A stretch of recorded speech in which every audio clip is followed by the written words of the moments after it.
What's up, everybody? Dr. Trevor Wilkins here, the Angry Viking Therapist. As many of you know, one of my specialties is an EMDR certified therapist. EMDR, if you haven't come across it, is eye movement desensitization and reprocessing, an excellent form of therapy for not only trauma, but plenty of other things. And that's what I want the focus of this video to be.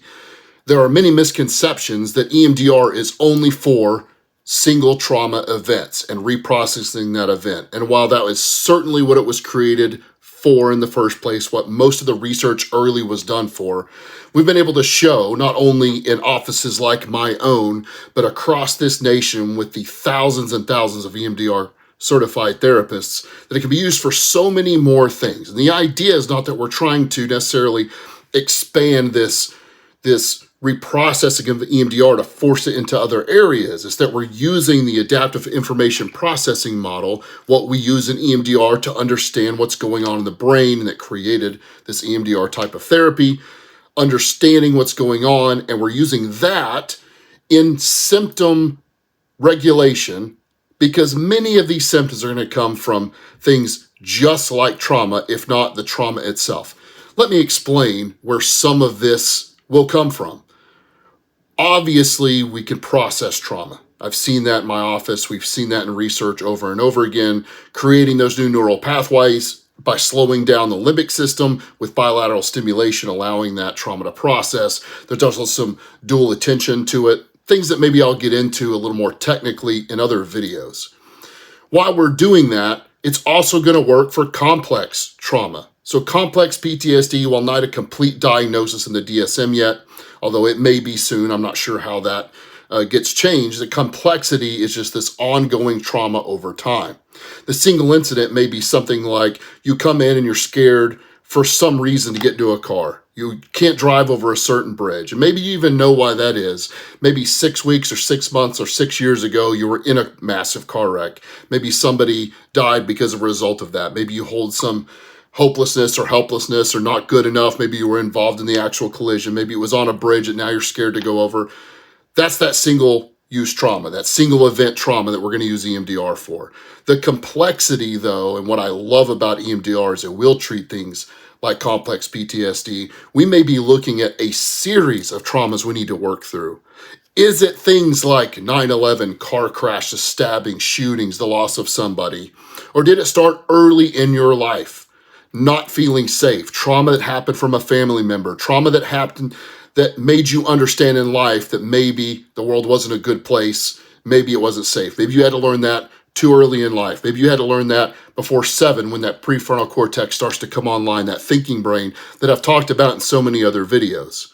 So the complexity and complex PTSD can absolutely be served. In fact, I see far more of this in my office than I see that single incident trauma. Anxiety. EMDR is great for anxiety. Where did you learn that anxiety from? Anxiety, as we know, comes from a known or perceived, which is known to you, fear, a danger. What are you anxious about? Where did you learn to be anxious? Did it start early in life? Did it start just recently? Did something traumatic happen that you feel like is causing some anxiety? Do you have something earlier in your life? Have you always been anxious? Have you always felt like you couldn't handle something or couldn't control something or can't stand something or it's the worst that could possibly happen? Where did we learn these anxious tendencies? Maybe that needs to be processed with EMDR. I've seen it in my office a million times. What about depression? Depression and anxiety can absolutely be parts of things like PTSD and some other diagnosis, some other mental health problems. But what about the depression? One of the questions I often ask when we're dealing with depression after getting a good history and dealing with whether this person is in a place that we can do some EMDR therapy or ready to process some things is, where did you learn you weren't safe? Where did you learn that maybe the world wasn't a happy place? When did you learn there's bad people out there? When did you learn that you weren't good enough? If you're not good enough now, I see over and over again in my office that it started maybe earlier in life. The further and further I get into EMDR, the more and more that I use it over the last decade, the more and more that I use it within my trauma therapies of the last decade, is that some of this stuff started even earlier than you as the patient may realize. Maybe earlier than the client or the therapist may realize. When did this start? When did you realize that you thought you weren't good enough? Have you been adding on to this pile? Have you just been continuously seeing and perceiving things that just prove to you that you're not good enough? What about addictions? One of the biggest things that I say about the DSM manual, it certainly has addictive disorders in there. What I'm more curious about, other than the disorder, is why do you have the addiction? What started you down this path? Drinking, drugs, pills, pornography, cheating, gambling, stealing, any of these addictions, workaholic, maybe an anger addiction. May sound a little odd, but I think there for a while I was pretty addicted to the excitement of anger, and it caused me some problems. Kind of a cool nickname, but it caused me some problems. Where did you pick up the habits, and why did you pick up the habits that are now the addictions? Also in the addictions, one of the things that we can treat with EMDR is the urges to continue that addiction. You picked up the addiction for a reason. What are you having to deal with? What are you having to take the edge off of? What are you having to hide from? What are you having to be better than? What are you trying to escape from? And then what are the things that happen in your life that trigger this continuation of the addiction? What happens in your life that becomes this precursor for you following along in the addiction? What about chronic pain? It could help reprocess memories and emotions associated with painful experiences. There is literature out there, and I've seen it done, working with things like phantom limb pain, nerve pain when maybe the nerves aren't there. This is an area that I think is still being investigated, is still being worked on. But what if more pain and anxiety is being caused from previous painful experiences? Now, the pain part is not one of my strong suits. It's not one of the areas that I've been able to research much yet, because a lot of people don't seek out mental health therapy for dealing with physical pain. I expect to see that change some. And I don't think that things like EMDR will always take away physical pain. Sometimes physical pain is from physical things. But what if you have very difficult traumatic memories, or an increase in many things, increase in many symptoms because of dealing with painful memories and from those experiences, from those painful experiences? Performance anxiety is something that EMDR has been used for quite a bit. It's long been treated with psychology. There are specialists that work in things like sports, in public speaking, any kind of performance anxiety. Now, I don't know that EMDR therapy makes you run faster. I doubt that it makes you tackle better. I doubt that it makes you jump higher. In fact, I know it doesn't. Let's not be silly about it. But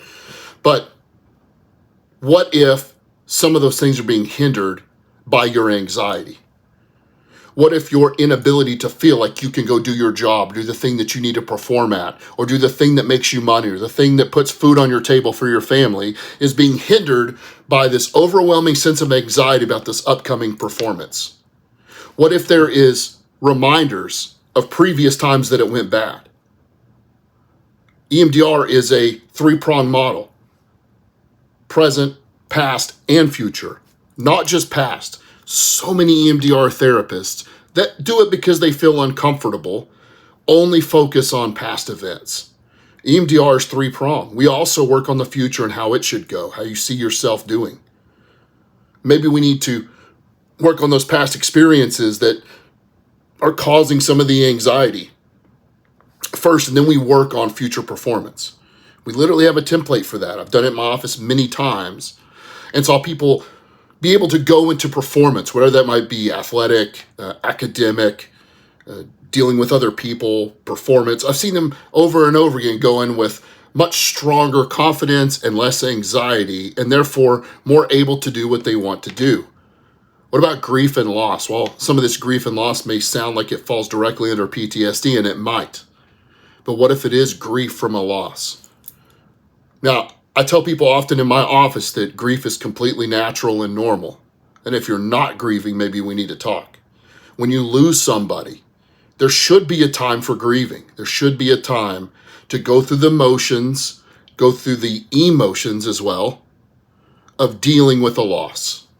But what if that grief is hanging around too long? And there's no magic time. Often we'll watch for 14 to 30 days. But what if it's been 6 months? What if it's been 6 years and you can't seem to get past the grief and the loss? Maybe we need to process some of that. Maybe we need to find out why that's continuing to be such a harboring problem for you. It's such a hindering problem for you. Why you're still harboring it. Stress reduction, I use this myself with EMDR. A lot of the stress may come from not having healthy coping mechanisms. While it may not sound at first that EMDR is a coping mechanism or something that we can give you in order to stay calmer, deal with less stress, there is absolutely parts of EMDR that remind your limbic system that you do know how to calm down. Getting the limbic system out of the way, for lack of a better way of explaining it, getting that fight or flight out of the way, and being able to do what you need to do without the stress and anxiety. The overwhelming amounts of stress that's not only just feeling nervous, feeling stressed, but getting in the way of you being able to do things. This is what EMDR helps with. It also enhances resilience. Resilience is a word that's thrown around a lot these days, just the way the PTSD is. And I know it can get a little overwhelming, get a little overused, make people roll their eyes when they hear it. But the reality is the resilience is how you have learned so far to deal with traumatic and difficult things. EMDR can help with all these areas. It's not just a one time for one trauma, for one traumatic event thing. It absolutely excels at that. It's what it was first looked at for. It was first created for and tested for.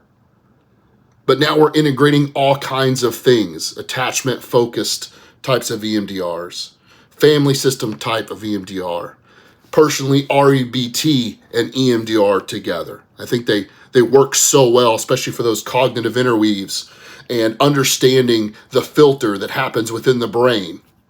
REBT is a great job of understanding that filter, that basic belief system. And we absolutely will use that. But what if that's coming from an overwhelming feeling of trauma, pain, anxious, depression? EMDR can work with all of these things. If you need help or you have questions with me, please reach out to angryvikingtherapist.com. Just as it is here on the bottom of the screen, I can be found on Instagram at Dr. Trevor Wilkins, Dr. Trevor Wilkins. I'll be glad to chat with you for as long as I feasibly can, whether it's about EMDR, whether it's about trauma. If you need more direct help, please go to that website and reach out. If I'm not the guy for the job, I'll gladly point you to the person that is.